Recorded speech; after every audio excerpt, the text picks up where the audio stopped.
మీ మోకాల నొప్పులకు ఎటువంటి సర్జరీ లేకుండా ఎపియాన్ పెయిన్ క్లినిక్ అందిస్తున్న అత్యాధునిక చికిత్స. హెల్త్ అవేర్నెస్ పెరుగుతున్న తర్వాత సోషల్ మీడియా టెక్నాలజీ వల్ల మెడికల్ చెకప్లు పెరుగుతున్నాయి. దానికి ఏంటంటే ఫీజులు కడుతున్నారు. ఓవరాల్గా బాడీ చెకప్కి ఇంత అమౌంట్ అని, ప్యాకేజెస్, ఈ మంత్లీ అని, హాఫ్ ఇయర్లీ అని, ఇయర్లీ అని, ఇలా రకరకాల చెకప్లు జరుగుతున్నాయి. చాలామంది చెకప్లు చేసుకుంటున్నారు. ఇంకా చేసుకునే వాళ్ళు ఎక్కువ మంది ఉన్నారు చేసుకునే వాళ్ళకంటే. బట్ కంపారిటివ్గా గతంతో పోల్చుకుంటే మెడికల్ చెకప్స్ పెరుగుతున్నాయి. ఇందులో క్యాన్సర్ చెకప్ని ఎలా చూడాలి? చాలా వరకు ఈ క్యాన్సర్ హెల్త్ చెకప్స్ అనేవి 99% అందరికీ నెగిటివ్ వస్తుంది సార్. నార్మల్ పాపులేషన్ అసలు చాలా ఏ సిమ్టమ్స్ లేకుండా జనరల్ హెల్త్ చెకప్ చేసుకోవచ్చు, తప్పు లేదు, కరెక్టే, అదేం ప్రాబ్లం లేదు. కానీ దాని ద్వారా క్యాన్సర్ డిటెక్ట్ అవ్వడం అనేది చాలా లెస్ దెన్ 1% ఛాన్స్ ఉంది. Most of the times cancer అనేది ఒక సిమ్టమ్తోనే మీకు ప్రజెంట్ అవుతుంది. లేకపోతే స్క్రీనింగ్లో ఎర్లీ డిటెక్షన్, అంటే క్యాన్సర్ అవ్వకముందు కొన్ని కండిషన్స్ ఉంటాయి, ప్రీ మ్యాలిగ్నెంట్ కండిషన్స్ అంటాం. అంటే ఇప్పుడు క్యాన్సర్లో మీకు ఇంతకుముందు చెప్పినట్టుగా స్టేజ్ 1, 2, 3, 4 ఎలా ఉన్నాయో మనం స్టేజ్ 0 అంటాం వీటిని. ఇవి ప్రీ మ్యాలిగ్నెంట్ కండిషన్స్ అంటాం. ఇప్పుడు ఓరల్ క్యావిటీలో చాలా ఏళ్ళుగా గుట్కాలు, సిగరెట్లు తాగుతున్న వాళ్ళకి, లేకపోతే పాన్లు, తంబాకులు తింటున్న వాళ్ళకి లోపల నోట్లో పుళ్ళు అవుతాయి, లేకపోతే తెల్లని ప్యాచెస్ అవుతాయి, వైట్ ప్యాచెస్ అవుతాయి, రెడ్ ప్యాచెస్ అవుతాయి. వైట్ ప్యాచెస్ని ల్యూకోప్లేకి అంటాం, రెడ్ ప్యాచెస్ని ఎరిథ్రోప్లేకి అంటాం. ఆ ప్లేక్ అంటే ఆ వైట్ కలర్ ప్యాచ్ని మనం ముందుగా డిటెక్ట్ చేస్తే అది కొన్ని ఏళ్ల తర్వాత ఆ వైట్ ప్యాచెస్ క్యాన్సర్గా మారే అవకాశం. ఆ చిన్న చిన్న అల్సర్స్ మనం సున్నం వల్ల అయి ఉంటుంది, నోరు పొక్కినట్టుంది, సున్నం వల్ల అయి ఉంటుంది, ఆ అల్సరే మెల్లమెల్లగా అది క్యాన్సర్గా మారే అవకాశం ఉంటుంది. నోట్లో వచ్చే క్యాన్సర్లు 95% స్క్వామస్ సెల్ కార్సినోమా, అంటే అదొక type of cancer, squamous cell carcinoma ఉంటుంది. అవి క్రానిక్ ఇరిటేషన్ వల్ల వస్తాయి. అంటే ఇవాళ మనం తింటే రేపే వస్తుందని లేదు, కానీ ఒకసారి తిన్నంత మాత్రాన ఒకేసారి తిన్నాను కదా రాదు అని కూడా గ్యారంటీ లేదు. సో అది క్రానిక్ ఇరిటేషన్. ఒక 10-15 ఇయర్స్ కంటిన్యూస్గా సిగరెట్ స్మోక్ చేసినా, లేకపోతే తంబాకు కానీ ఇవన్నీ ఉన్నాయి, గుట్కాలు, పాన్ మసాలా తిన్న వాళ్ళకి నోట్లో ఆ లేయర్ అనేది మెల్లమెల్లగా ఎరోడ్ అయిపోతుంది. నార్మల్ ఎపిథీలియం అనేది, అది నార్మల్ ఎపిథీలియం మెల్లగా క్యాన్సర్గా మారే అవకాశం ఉంటుంది. మనకు అల్సర్స్ అన్నారు మీరు. ఇప్పుడు అల్సర్స్, కడుపులో అల్సర్స్ ఎక్కువగా వస్తుంటాయి అనుకుంటారు. సో అల్సర్స్ అన్నీ క్యాన్సర్ కారకాలా? దాన్ని ఎలా చూడాలి? అల్సర్స్ అండ్ క్యాన్సర్స్ని ఎలా చూడాలి? ఇంతకుముందు అల్సర్స్, పొట్టలో అల్సర్స్ చాలా ఎక్కువగా ఉండేవి. కానీ మనకి ఇప్పుడు ట్యాబ్లెట్స్ కొన్ని వచ్చాయి, ప్రోటాన్ పంప్ ఇన్హిబిటర్స్ అని వచ్చాయి. దానివల్ల ఏంటంటే మన బాడీలో యాసిడ్ ప్రొడక్షన్ వల్ల, మన పొట్టలో యాసిడ్ ప్రొడక్షన్ వల్ల అల్సర్స్ వస్తుంటాయి. యాసిడ్ ప్రొడక్షన్ ఇవి నియంత్రిస్తున్నాయి అన్నమాట. వాటి వల్ల పొట్టలో అల్సర్ వచ్చే ఛాన్స్ తగ్గిపోయింది. సో ఈ మధ్య పొట్టలో అల్సర్ వచ్చి దానివల్ల ఒక 20 ఇయర్స్ తర్వాత క్యాన్సర్ వచ్చే అవకాశాలు చాలా తగ్గిపోయినాయి. దానికి వేరే రీజన్స్ ఉన్నాయి. పొట్ట క్యాన్సర్ రావడానికి కొన్ని టైప్ ఆఫ్ ఇన్ఫెక్షన్స్ ఉన్నాయి, H pylori infections, chronic infections, కొన్ని ఎప్స్టీన్ బార్ వైరస్ అని ఈబీవీ ఇన్ఫెక్షన్స్, ఆ ఇన్ఫెక్షన్స్ వల్ల వచ్చేవి ఉన్నాయి. ఇంకా ఆల్కహాల్, స్మోకింగ్, ఇవన్నీ కూడా నోన్ రిస్క్ ఫ్యాక్టర్స్ ఆల్రెడీ.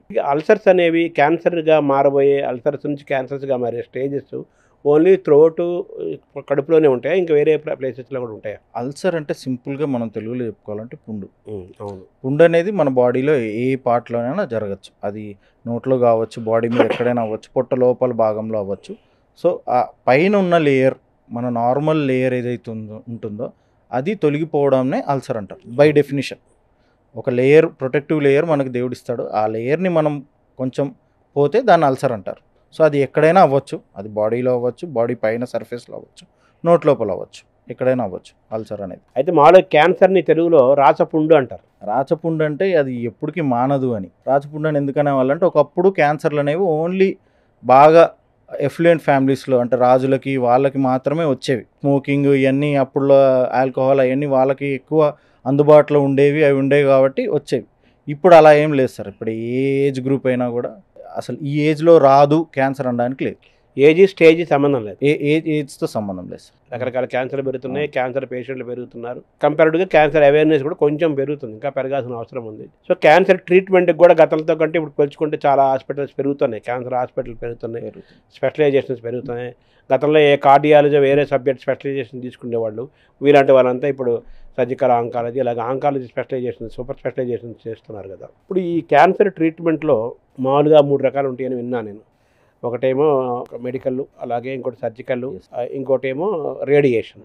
3 రకాలు ఉంటాయని చదివాను, నేను విన్నాను. ఇప్పుడు మీరేమో సర్జికల్ ఆంకాలజిస్ట్ కదా, ఆ మిగతా రెండింటికి సర్జికల్ ఆంకాలజిస్ట్కి ఉన్న డిఫరెన్స్ ఏంటి? మొత్తం క్యాన్సర్ ట్రీట్మెంట్లో 3 రకాలు ఉంటాయి సార్. మీరు అన్నట్టుగానే surgery, chemotherapy are medical management, immunotherapy, target therapy అవ్వచ్చు. ఒకటి రేడియేషన్. సర్జరీ అండ్ రేడియేషన్ అనేవి లోకలైజ్ ట్రీట్మెంట్స్. అంటే ఏంటంటే ఎర్లీ స్టేజ్లో ఒక ఆర్గాన్ని మాత్రమే లేకపోతే ఒక చోట మాత్రమే ఉన్న క్యాన్సర్స్ని ట్రీట్ చేయడానికి, ఎర్లీ స్టేజెస్లో ఉన్న వాటిని ట్రీట్ చేయడానికి మనం యూజ్ చేసేవి సర్జరీ ఒకటి, రేడియేషన్ ఒకటి. ఇంకా స్టేజ్ అడ్వాన్స్ అయిపోయింది, స్టేజ్ 3, స్టేజ్ 4లో కీమోథెరపీ, ఇమ్యునోథెరపీ రోల్ మనకి ఇప్పుడు లాస్ట్ 5-6 ఇయర్స్లో ఇమ్యునోథెరపీ అనేది బాగా పికప్ అయింది. ఎందుకంటే ఇప్పుడు రీసెర్చ్ దాని మీద ఎక్కువ అవుతుంది. అందువల్ల ఈ కీమోథెరపీ అనేది 30-40 ఇయర్స్ నుండి సేమ్ డ్రగ్సే మనం ఇప్పుడు వాడుతున్నాం. ఇమ్యునోథెరపీ అనేది ఇప్పుడు కొత్తవి వస్తున్నాయి. దానివల్ల సైడ్ ఎఫెక్ట్స్ తక్కువ ఉంటున్నాయి, కొంచెం కాస్ట్ ఎక్కువ ఉంటుంది కంపేర్ టు కీమోథెరపీ. ఎందుకంటే అవి రీసెంట్గా వచ్చాయి కాబట్టి వాటికి world wide production only 1 country, one manufacture కాబట్టి పేటెంట్ ఉండడం వల్ల ఇప్పుడు కొంచెం కాస్ట్ ఎక్కువ ఉంటుంది. అది ఒక 10 ఇయర్స్ తర్వాత పేటెంట్ పోయిన తర్వాత అది నార్మల్ ప్రైస్కి వచ్చేస్తుంది. ఏ క్యాన్సర్కి సర్జరీ చేస్తారు? సర్జరీ చేయాల్సిన అవసరం ఎప్పుడు ఉంటుంది పేషెంట్కి? స్టేజ్ 1, స్టేజ్ 2 అంటే లోకలైజ్డ్ డిసీజ్, అంటే ఒక ఎర్లీ డిసీజ్ కానీ లోకలైజ్డ్ డిసీజ్ అంటాము. అక్కడ చాలా ఎక్కువ ఉంటుంది, సర్జరీ యొక్క ఇంపార్టెన్స్ చాలా ఎక్కువ ఉంటుంది. ఇప్పుడు ఓరల్ క్యావిటీలో కానీ, స్టమక్లో కావచ్చు, లివర్లో కావచ్చు, ప్యాంక్రియాస్లో కావచ్చు, ఈ స్టేజ్లో ఎర్లీ స్టేజ్లో ఉన్న వాటికి మనకు సర్జరీలో రోల్ ఎక్కువ ఉంటుంది. ఇంకోటి స్టేజ్ 3 అంటే కొంచెం అడ్వాన్స్డ్, లోకల్లీ అడ్వాన్స్డ్ అంటాం. లోకల్లీ అడ్వాన్స్డ్ అంటే పెరిగింది కానీ ఆ చుట్టుపక్కల ఉన్న లింఫ్ నోడ్స్లోనో ఆ టిష్యూకి చుట్టుపక్కలనే ఉంది, ఇంకా వేరే ఆర్గాన్స్కి అనేది ఇంకా పాకలేదు. న్యూ అడ్జువెంట్ ట్రీట్మెంట్ అంటాం. ముందుగా కీమోనో లేకపోతే ముందుగా రేడియేషన్ ఇచ్చుకొని దాని సైజ్ కొంచెం తగ్గించుకొని ఆ తర్వాత ఆపరేషన్కి వెళ్తాం. అది స్టేజ్ 3. స్టేజ్ 4 అంటే అక్కడ నుండి వేరే ఆర్గాన్స్కి పాకిపోయింది. సో ఆల్రెడీ క్యాన్సర్ కణాలు అనేవి బ్లడ్లో కలిసిపోయినాయి. ఇప్పుడు ఇక్కడ ఒక ఆర్గాన్లో ఉన్న క్యాన్సర్ వేరే ఆర్గాన్కి పాకింది అంటే అది ఎలా పాకింది? రక్తంలో క్యాన్సర్ కణాలు కలిసి అక్కడ నుండి ట్రావెల్ చేసి వేరే ఆర్గాన్కి వెళ్ళాయి, అక్కడ వెళ్ళి డిపాజిట్ అయినాయి కాబట్టి అక్కడ మళ్ళీ క్యాన్సర్ డెవలప్ అయింది. సో అది మెటాస్టాసిస్ అంటాం. సో ఇది ప్రైమరీ దగ్గర నుండి మెటాస్టాసిస్కి వెళ్ళింది. అలాంటి సిచ్యువేషన్లో మనం ఆపరేషన్ చేసి ఉపయోగం ఉండదు. ఎందుకంటే అక్కడ గడ్డ ఉంది, ఇక్కడ ఒళ్ళంతా మనం పాకి మొత్తం చేసుకుంటూ కూర్చోలేం. సో అక్కడ కీమోథెరపీ, ఇమ్యునోథెరపీ, టార్గెట్ థెరపీ వీటి రోల్ చాలా ఉంటుంది. సో అది అక్కడికి వెళ్ళి బ్లడ్లో కలుస్తుంది కాబట్టి బ్లడ్లో ఎక్కడ క్యాన్సర్ సెల్స్ ఉన్నా కూడా ఈ కీమోథెరపీ ఇవన్నీ అడ్రస్ చేస్తాయి. సర్జరీ మెయిన్గా ఎర్లీ స్టేజెస్, స్టేజ్ 1, స్టేజ్ 2లో, స్టేజ్ 3 వరకు కూడా చేసుకోవచ్చు. స్టేజ్ 3లో కొన్ని కండిషన్స్లో, కొన్ని ఆర్గాన్స్లో న్యూ అడ్జువెంట్ ట్రీట్మెంట్ అంటే ముందుగా కీమోథెరపీ కానీ రేడియేషన్ ఇచ్చుకొని తర్వాత చేసుకుంటాం. ఫస్ట్, సెకండ్ మ్యాక్సిమం సర్జరీస్ చేస్తారు, థర్డ్లో కూడా కొంత చేస్తారన్నారు కదా. సో ఈ సర్జరీ తర్వాత ఇంకా వాళ్ళ నెక్స్ట్ లెవెల్ పెరగకుండా ఆగిపోతుందా క్యాన్సర్ అది వ్యాపకం? సర్జరీలో ఒక స్పెషాలిటీ ఏంటంటే మనం క్యాన్సర్ని బాడీలో ఉన్న చోటు నుండి పూర్తిగా తొలగించేస్తాం. ఇప్పుడు మనం క్యాన్సర్ అనేది ఒక చోటు ఉంది స్టేజ్ 1, స్టేజ్ 2లో అంటే అక్కడ ఆ టిష్యూ మొత్తం మనం క్యాన్సర్ సెల్స్ మొత్తం తీసి మనం బయాప్సీకి పంపిస్తాము. ఆ తర్వాత అక్కడ అదంతా మళ్ళీ మనం రీకన్స్ట్రక్షన్ చేసేస్తాం. ఏదైతే మనం తీసి పంపించామో దాన్ని పెథాలజీ ల్యాబ్కి పంపిస్తాం. దానిలో మార్జిన్స్ ఎట్లా ఉన్నాయి, మొత్తం అన్ని వైపులా ట్యూమర్ అనేది నెగిటివ్ వచ్చిందా రాలేదా, దానిలో ఏమైనా హై రిస్క్ ఫీచర్స్ ఉన్నాయా అంటే హై గ్రేడ్లో ఉందా, లేకపోతే ఇంకేమైనా హై రిస్క్ ఫీచర్స్ అంటే లింఫ్ నోడ్స్ ఉంటాయి, లింఫ్ నోడ్స్లో హై రిస్క్ ఫీచర్స్ ఏమైనా ఉన్నాయా, లింఫ్ నోడ్లోకి స్ప్రెడ్ అయిందా లేదా, ఇవన్నీ ఫ్యాక్టర్స్ వల్ల మనకి నెక్స్ట్ ట్రీట్మెంట్ ఏంటి అనేది తెలుస్తుంది. ఓన్లీ సర్జరీతో స్టేజ్ 1, స్టేజ్ 2లో మోస్ట్ ఆఫ్ ద కేసెస్కి ఈ 2 స్టేజ్లో ఉన్న వాళ్ళకి ఓన్లీ సర్జరీతో ట్రీట్మెంట్ ఫినిష్ అయిపోతుంది. అంతకన్నా ఎక్కువ ఉన్న వాళ్ళకి అడిషనల్గా సర్జరీతో పాటు కీమోథెరపీ, కొన్నిసార్లు కీమోథెరపీ, రేడియేషన్ మొత్తం 2 ఇవ్వాల్సిన అవసరం ఉంటుంది. అసలు ట్యూమర్ టిష్యూ అనేది మనం బాడీలో లేకుండా తీసేస్తాం, ఎందుకంటే అది ఒక లోకలైజ్డ్గా ఉంది కాబట్టి మనకు ఆ వెసులుబాటు ఉంది అంతవరకు తీయడానికి. ఒకసారి అది మన స్టేజ్ దాటి అక్కడికి వెళ్ళిపోతే అప్పుడు సర్జరీ రోల్ అసలు ఉండదు. ఇప్పుడు ఈ సర్జరీలో కూడా అడ్వాన్స్మెంట్ ఏమున్నాయి? ఇప్పుడు ఆల్రెడీ క్యాన్సర్ కేర్లో మనకి నార్మల్ ఓపెన్ సర్జరీస్ చాలా వరకే జరుగుతున్నాయి. మొత్తం జరిగే సర్జరీస్లో 70 to 80% ఓపెన్ సర్జరీస్, అంటే ఓపెన్గా వితౌట్ ఎనీ ఇన్స్ట్రుమెంట్స్, ఈ అడ్వాన్స్డ్ ఇన్స్ట్రుమెంట్స్ లైక్ ల్యాప్రోస్కోపీ కానీ రోబోటిక్ కాకుండా ఓపెన్గా జరుగుతున్నాయి. ఇప్పుడు మనకి అయ్యే ఇండియా వైడ్ ఉన్న ఇన్స్టిట్యూట్స్ అన్నింటిలో కూడా ఒక 70 to 80% ఓపెన్ సర్జరీస్ జరుగుతాయి. మిగతా 10 to 20% ఏంటంటే మన రిసోర్స్ అవైలబిలిటీ బట్టి, పేషెంట్ అఫోర్డబిలిటీ బట్టి దాని వల్ల మనము ల్యాప్రోస్కోపీ కానీ రోబోటిక్ సర్జరీకి కానీ వెళ్ళొచ్చు. కానీ అన్ని క్యాన్సర్లకి మనకి ఇది కుదరదు. కొన్ని అబ్డామిన్ సర్జరీస్ కానీ థొరాక్స్ సర్జరీస్ కానీ వీటికి వాడుకోవచ్చు. సో రోబోటిక్ సర్జరీ అనేది ఇప్పుడు ఆంకాలజికల్ ట్రీట్మెంట్లో కూడా రోబోటిక్ సర్జరీ, రోబోట్స్ వాడుతున్నారు. అది కాస్ట్లీ అది బాగా. అది కొంచెం ఎక్స్పెన్సివ్ సార్. కానీ దాంట్లో ఏంటంటే రోబోటిక్లో ఇంకో అడ్వాంటేజ్ ఏంటి అంటే స్టే ఆఫ్ డ్యూరేషన్ తగ్గుతుంది, హాస్పిటల్లో స్టే తగ్గుతుంది. ఓవరాల్గా పేషెంట్కి ఇంత పెద్ద కట్ బదులు చిన్న హోల్స్లోంచి చేస్తారు. సో దానివల్ల hospital stay, pain, post of పీరియడ్లో కంఫర్ట్ ఇవన్నీ బాగుంటాయి. సో ఆ వాళ్ళకి పోస్ట్ ఆఫ్ స్టే తగ్గడం వల్ల ఖర్చు తగ్గుతుంది. కంప్లీట్గా చూసుకుంటే మళ్ళీ అదే కాస్ట్ కొంత. ఓపెన్కి అయితే ఒక 5 రోజులు ఉండాల్సి వస్తే మనం ల్యాప్రోస్కోపీలో కానీ రోబోటిక్లో చేస్తే 3 డేస్లో డిశ్చార్జ్ చేస్తాం. లాజిస్టిక్ ఖర్చు పెరుగుతుంది.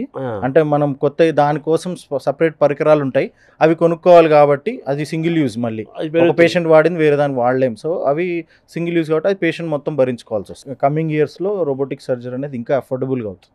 ఇప్పుడు చాలా కంపెనీస్ వచ్చాయి. ముందు ఓన్లీ ఒక కంపెనీ ఉండేది డామినేషన్గా, 20 years పేటెంట్లో ఉండేది. ఇప్పుడు మెల్లగా ఇండియన్ కంపెనీస్ కూడా వస్తున్నాయి, ఇండియన్స్ కూడా మ్యానుఫ్యాక్చర్ చేస్తున్నారు. ఆ వార కాస్ట్ తగ్గుతుంది, అప్పుడు అందుబాటు కూడా, అవైలబిలిటీ కూడా పెరుగుతుంది. అప్పుడు మనకి కాస్ట్ అనేది కొంచెం బ్యాలెన్స్ అవుతుంది. ఓపెన్ సర్జరీ ఛార్జెస్కే మనం ముందు రోబోటిక్ సర్జరీస్ చేసుకోవచ్చు.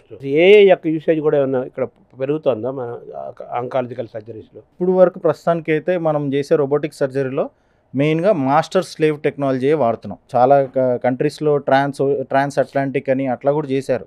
అంటే సర్జన్ ఒక చోటు ఉంటాడు, పేషెంట్ వేరే కంట్రీలో ఉంటారు, అలా కూడా చేశారు. కానీ మామూలు స్టాండర్డ్ రోబోటిక్ సర్జరీ ప్రొసీజర్ మీకు చెప్తాను. ఒకే ఆపరేషన్ థియేటర్ రూమ్లో డాక్టర్ కన్సోల్ ఉంటుంది, పేషెంట్ కార్ట్ ఉంటుంది, పేషెంట్ సైడ్ స్లేవ్ సిస్టమ్ ఉంటుంది, డాక్టర్ సైడ్ మాస్టర్ సిస్టమ్ ఉంటుంది. మాస్టర్ ఇన్స్ట్రక్షన్స్ ఇచ్చిన దాన్ని బట్టే స్లేవ్ అనేది పనిచేస్తుంది. సో దాంట్లో ఇప్పుడు వరకు అయితే ప్రస్తుతానికి మనకున్న రోబోటిక్ సర్జరీలో ఉన్న జనరేషన్స్లో ఇంకా ఏఐ అంటే ఆటోమేటెడ్గా చేసుకునే అంత అడ్వాన్స్డ్ ఇంకా అవ్వలేదు. అది ఒక రకంగా ప్లస్ అవ్వచ్చు, మైనస్ అవ్వచ్చు, దాని గురించి ఇంకా మనకు తెలియదు కాబట్టి వేచి ఉండాల్సి ఉంది. ఇది మాత్రం వితౌట్ ఎన్ ఇన్స్ట్రక్షన్ అది అక్కడ ఏం చేయదు.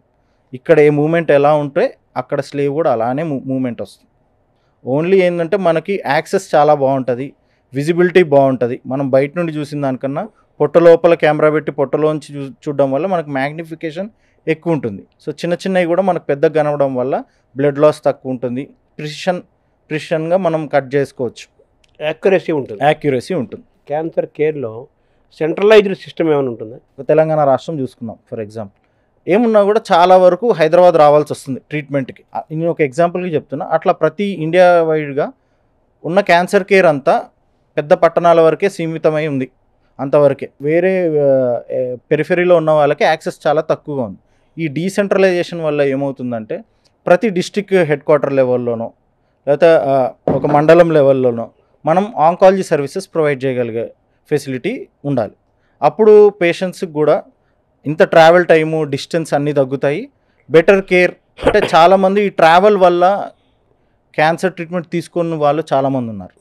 అంటే దే కెనాట్ ఎఫర్ట్ అంత దూరం రోజు రేడియేషన్కి అయితే డైలీ మనం ఒక రేడియేషన్ ఎగ్జాంపుల్గా తీసుకుంటే ఒక 35-30 సెషన్స్ అంటే డైలీ, అంటే రోజు ఒక 10 నిమిషాలు రేడియేషన్ కోసం everyday they have to travel, వెళ్ళి రావాల్సి వస్తుంది. సో ఇవన్నీ మనకి డీసెంట్రలైజ్డ్ లెవెల్లో ఉంటాయి.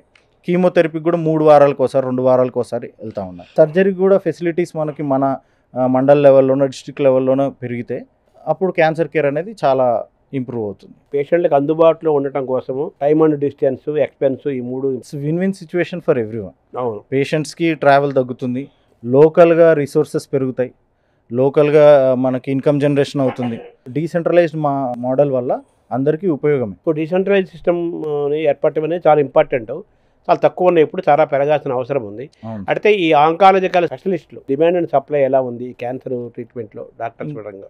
ముందుతో పోల్చుకుంటే ఇప్పుడు ఆంకాలజీ కేసులు పెరుగుతున్నాయని అనుకుంటున్నాం కదా, దానికి చాలా రీజన్స్ ఉన్నాయి.